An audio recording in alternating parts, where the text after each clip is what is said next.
শুনুন আমার ভাইরা, চতুর্দিকে বাতিল ফেরকা ছড়ায় গেছে।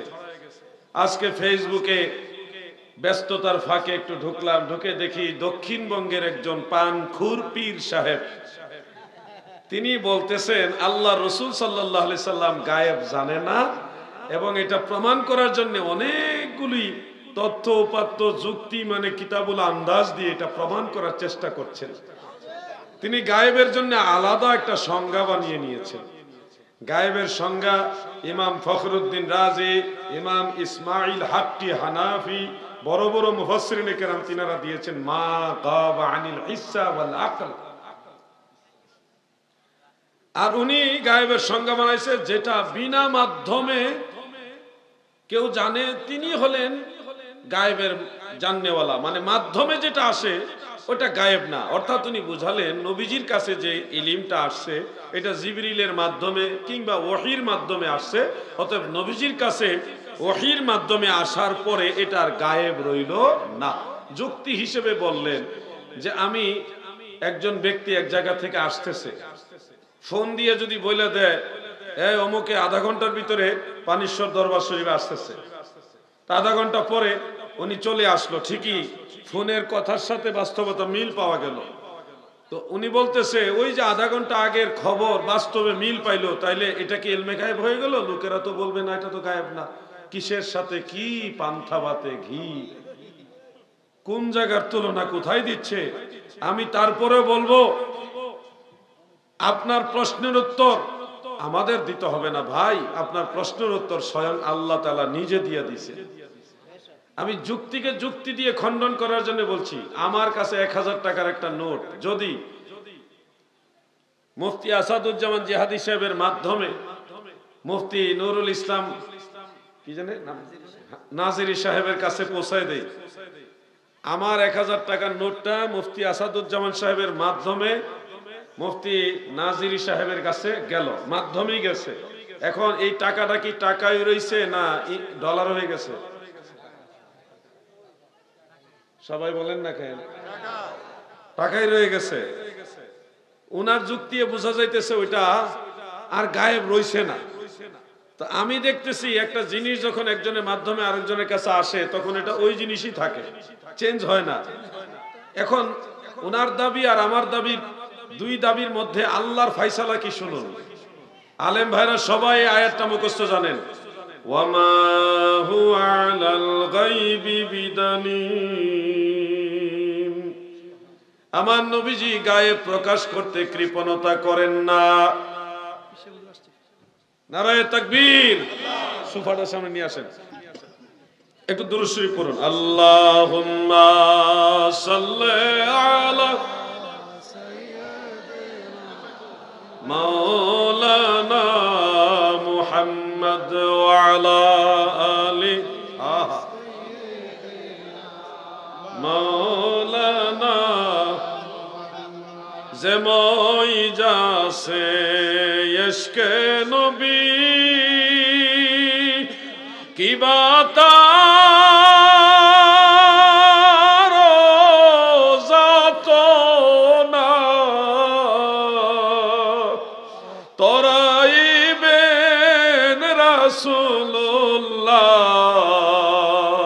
নাহি কোনো ভাবনা।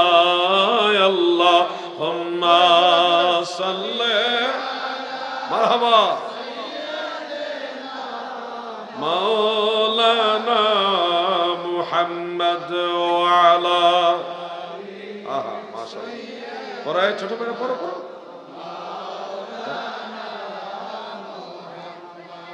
দক্ষিণবঙ্গের পানখুর পীর সাহেবের দাবি হলো আল্লাহর রাসূল গায়েব জানে না, মাধ্যমে মানে জিবরিল অথবা ওহীর মাধ্যমে নবীজির কাছে যে ইলমটা আসছে এটার গায়েব রইল না। যুক্তি হিসেবে মোবাইলের একটা উদাহরণ উনি পেশ করলেন। মোবাইলে যদি কেউ বলে যে আলাউদ্দিন জিহাদি সাহেব আধা ঘন্টা পরে নূরে মদিনা গাউসিয়া দরবারে আসতেছে, যার কাছে বলল সেই ব্যক্তি দেখলো আসলেই তো আধা ঘন্টা পরে তিনি দরবারে চলে আসছে, তাহলে আগের থেকে উনি খবরটা পাইছে, তাহলে বোঝা গেল এটা গায়েব না। আগের থেকে যিনি খবর বলে দিছে ওই খবরটা আধা ঘন্টা আগে মোবাইলের মাধ্যমে উনি পাইছে, এই জন্য আধা ঘন্টা আগে জানার পরে ওটা গায়েব না। এই যুক্তি দিয়ে উনি বুঝাইলেন আল্লাহর রসুলের কাছে এই ইলমটা জিবরিল আলাইহিস সালাম অথবা ওহীর মাধ্যমে এসেছে, এই জন্য এটার গায়েব রইল না। আমার ভাইরা গো, কোন জায়গায় কোন যুক্তি দিতে হবে এটাও যদি ওনারা না জানে তাহলে তো আফসোস ছাড়া কিছুই নাই। শোনো হে ভাই আমার, ওই যে মোবাইলে আধা ঘন্টার আগের নিউজ, এটা হলো দুনিয়ায় আগের থেকেই প্রকাশ, আগের থেকে এটা জাহের, মানে ওই যেই লোক আসতেছে উনিও জানে, ওনার সাথে আরো অন্যান্য লোকেরা জানে উনি আসতেছে, আগের থেকে নিউজ আছে, দাওয়াত আছে, উনি আসবে। কিন্তু আমার নবীজির কাছে যে ইলম মহান আল্লাহ তাআলার কাছ থেকে এসেছে, ওটা আমার আল্লাহ ছাড়া আগের কেউ জানতোই না, জিবরিলও জানতো না, কোনো ফেরেশতা জানতো না, কারো কাছেই বলা হয় নাই। আমার আল্লাহ ওহীর মাধ্যমে, জিবরিল আমিন আলাইহিস সালামের মাধ্যমে অথবা মাধ্যম ছাড়া অনেক রকমই তো ওহী আসতো, আমার আল্লাহ স্পেশাল নবীজিকে জানাইছে। জানার ভিতরে শুধু আল্লাহ জানে আর মদিনাওয়ালা জানে, দুনিয়ার আর কেউ জানে না। এই জানা আর মোবাইল আধা ঘন্টা আগে ফোন করে জানানো, দুই জানানো এক না। শোনো রে ভাই, কেন এক না? ওই যে ওই লোক আসতেছে, এটা আগের থেকেই নিউজ আছে, আসবে, আর ওনার সাথে আর অনেক লোকেরাও জানে যে আমরা ওখানে যাচ্ছি, যেখানে যাবে ওইখানের লোকেরাও জানে আসতেছে, অতএব এটা তোর গায়েব না।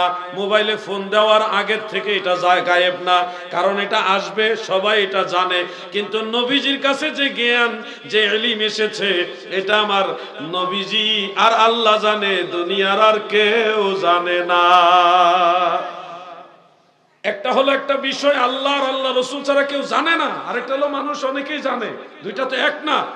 আর আমি যে উদাহরণটা দিলাম, আমার কাছে 1000 টাকার নোট, এই নোট যদি মুফতি আসাদুজ্জামান জিহাদি সাহেবের মাধ্যমে মুফতি নুরুল ইসলাম নাজিরি সাহেবের কাছে যায়, ওই 1000 টাকা 1000 টাকাই থাকবে, এটা ডলার হয়ে যাবে না, যা দিছি তাই থাকবে, জাস্ট মাধ্যমে ওখানে গেছে। এখন এই দুইটা উদাহরণের সপক্ষে মহান সৃষ্টিকর্তা কোনটার পক্ষে কথা বলেছেন? যার উদাহরণ মহান আল্লাহ তাআলা সূরা তাকবীরের মধ্যে বলেন, কি বলেছেন আমি একটু আগেও তিলাওয়াত করেছি, আমার সাথে পড়ুন, বিসমিল্লাহির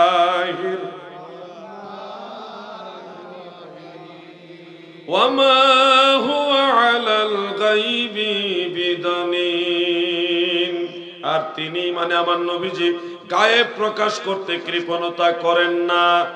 নবীজির কাছে গায়েব যদি না থাকতো তাহলে প্রকাশে কৃপণতা আসবে কিভাবে? এলমে গায়েব আছে বিদায় তো প্রকাশ করতে কৃপণতা নাই। যদি বলা হয় আমাদের আবু আহমদ সাহেব গরিব মিসকিনকে দান করতে কৃপণতা করেন না, তাহলে বুঝতে হবে উনি একজন দান করনেওয়ালা, একজন দানবীর, ওনার কাছে দান করার মতো জিনিস আছে, এই জন্যই দান করে। যার কাছে দান করার মতো কিছুই নাই, সে দান করবে কিভাবে? কথা বুঝতেছেন নি? উনি টাকা পয়সা গরিব মানুষকে দান করতে কৃপণতা করে না, তার মানে ওনার কাছে টাকা পয়সা আছে, না থাকলে দান করবে কোথা থেকে? আল্লাহ বলেন ওয়ামা হুয়া আলাল গায়বি বিদানিন, আমার নবী গায়েব প্রকাশ করতে কৃপণতা করে না, তার মানে নবীর কাছে ইলমে গায়েব আছে, আল্লাহ নবীজিকে ইলমে গায়েব দান করেছে, সেই ইলমে গায়েব দুনিয়ার মানুষকে জানাইতে আমার নবী কৃপণতা করে না। ঠিক না বেঠিক? তাহলে যুক্তি আমারটার পক্ষে আল্লাহ আয়াত নাযিল করেছিল। আমার নবীজির ইলম নিয়ে টানাটানি বলে আল্লাহ রাসূল সাল্লাল্লাহু আলাইহি সাল্লাম যদি গায়েব জানতেনি তাহলে হুদাইবিয়ার যে ঘটনা ঘটলো বা আয়াতে রিদওয়ানের ঘটনা ঘটলো, যেমন আল্লাহর হাবিব রাসূল পাক সাল্লাল্লাহু আলাইহি সাল্লামের কাছে নিউজ আসলো, একটা খবর ছড়ায় গেল হযরত উসমান রাদিয়াল্লাহু আনহু শহীদ হয়ে গেছে। তখন সাহাবায়ে কেরামের দাবির প্রেক্ষিতে নবীজি সমস্ত সাহাবীদেরকে উসমান রাদিয়াল্লাহু আনহুর হত্যার প্রতিশোধের জন্য জিহাদের বায়াত করাইছিলেন। সমস্ত সাহাবারা হাতে হাত রেখে বায়াত হয়েছে। ওনারা শুধু এটুকুই বলে, কিন্তু হাদিসের আরেকটা অংশ আছে, সেই অংশটা ওনারা বলেন না, কেন জানি না। আল্লাহ রাসূল সাল্লাল্লাহু আলাইহি সাল্লাম বায়াত করাইছেন, উসমান রাদিয়াল্লাহু আনহু শহীদ হয়ে গেছেন, এই নিউজের উপরে এটার প্রতিশোধের জন্য সাহাবায়ে কেরাম বায়াত হয়েছেন। এটুকু বলেই আপনারা বুঝাচ্ছেন নবীজি যদি গায়েব জানতেন বা হাজির নাজির হতেন তাহলে উসমান রাদিয়াল্লাহু আনহু শহীদ হয়ে যাবে, এটা কেন আগে থেকে জানলেন না? তিনি শহীদ হন নাই, তা সত্ত্বেও কেন তিনার হত্যার প্রতিশোধের জন্য বায়াত নিলেন, এইটুকু ওনারা যুক্তি প্রয়োগ করেন। কিন্তু আমার কথা হলো দাদু, হাদিসটা এখানে শেষ না, আরো তো আছে। শেষ কথাটা কেন দেখেন না? সমস্ত সাহাবাই কেরাম যখন আল্লাহ রসুলের হাত মুবারকের উপরে হাত রেখে বায়াত হলেন, সর্বশেষ নবীজি বাম হস্ত মুবারক রেখে বললেন, হাজা ইয়াদুল উসমান, এই বায়াতের সাথে হযরত উসমানের এই হাতকে আমি সম্পৃক্ত করলাম। অর্থাৎ আল্লাহ রাসূল সাল্লাল্লাহু আলাইহি সাল্লাম বাম হস্ত মুবারক সে বায়াতের সাথে সম্পৃক্ত রেখে সাহাবীদেরকে ইঙ্গিত করে বুঝাইলেন, আমার উসমান শহীদ হয়নি, উসমানও তোমাদের সাথে বায়াতে সম্পৃক্ত হয়ে গেল। সুবহানাল্লাহ।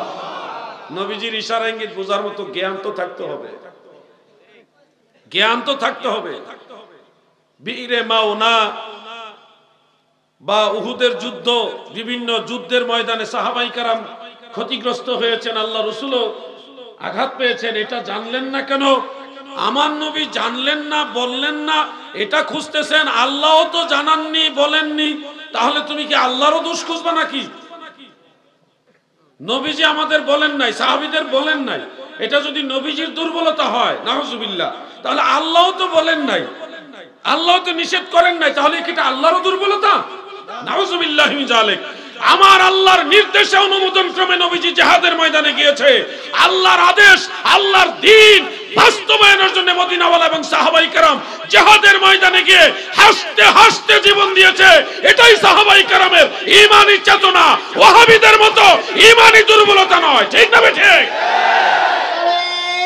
তাকবীর, নারে তাকবীর, নারে রিসালাত, নূরে মদিনা গাউসিয়া দরবার শরীফ।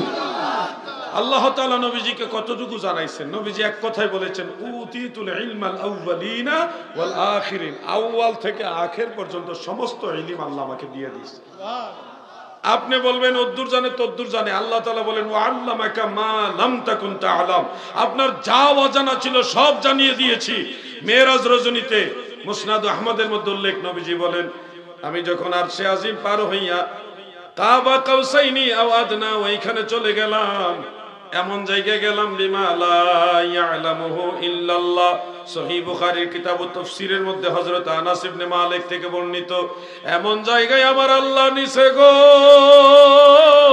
যেই জায়গা সম্পর্কে আমার আল্লাহ ছাড়া আর কেউ জানে না।